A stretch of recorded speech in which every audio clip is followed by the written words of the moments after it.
प्यारे बच्चों, मेरे YouTube चैनल पर आप सबका स्वागत है। आज हम करेंगे कक्षा 8वीं का पाठ आर्यभट्ट है। इस पाठ का हिंदी अनुवाद।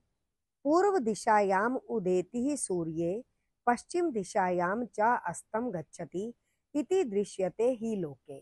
संसार में दिखाई देता है कि सूर्य पूर्व दिशा में उदय होता है और पश्चिम दिशा में अस्त होता है। परम न अनेन अवबोध्यम अस्ति यत सूर्यो गतिशीलः इति, परंतु इससे यह नहीं जाना जाता कि सूर्य गतिशील है। सूर्यः अचलः पृथ्वी च चला या स्वकीय अक्षे घूर्णति इति सांप्रतम सुस्थापितः सिद्धांतः।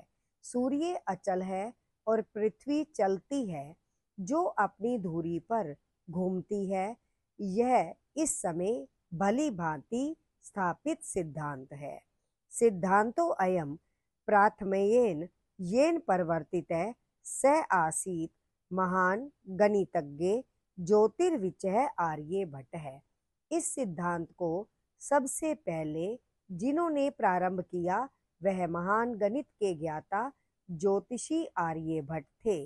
पृथ्वी स्थिरा वर्तते इति परंपराया प्रचलितः रूढ़ी तेन प्रत्यादिष्टः। पृथ्वी स्थिर है, परंपरा से चली आ रही इस धारणा का उन्होंने खंडन किया। तेन उदाहरतम यद गतिशीलायाम नौकायाम उपविष्टः मानवः नौकाम स्थिरम अनुभवन्ति।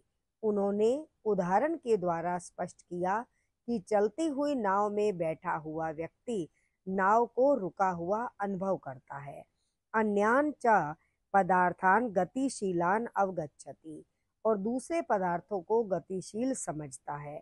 एवमेव गतिशीलायाम पृथ्व्याम अवस्थितः मानवः पृथ्वीं स्थिरानुभवति सूर्य आदि ग्रहाण च गतिशीलान वेति, और अन्य ग्रहों को अर्थात पृथ्वी की तरह ही पृथ्वी पर स्थित मनुष्य पृथ्वी को स्थिर अनुभव करता है और सूर्य आदि ग्रहों को गतिशील मानता है। 476वें ख्रीस्ताब्दे 476 ईस्वी में आर्यभट्ट जन्म है लब्धानवति। आर्यभट्ट ने जन्म लिया।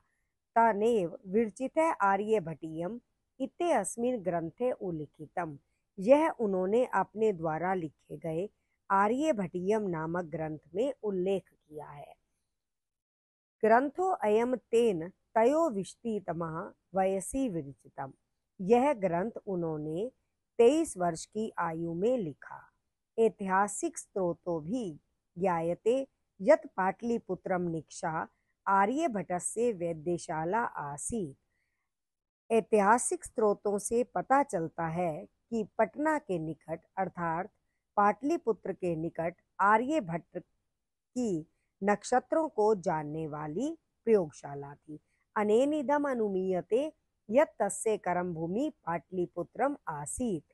इससे अनुमान लगाया जाता है कि उनका कार्य क्षेत्र पटना ही था।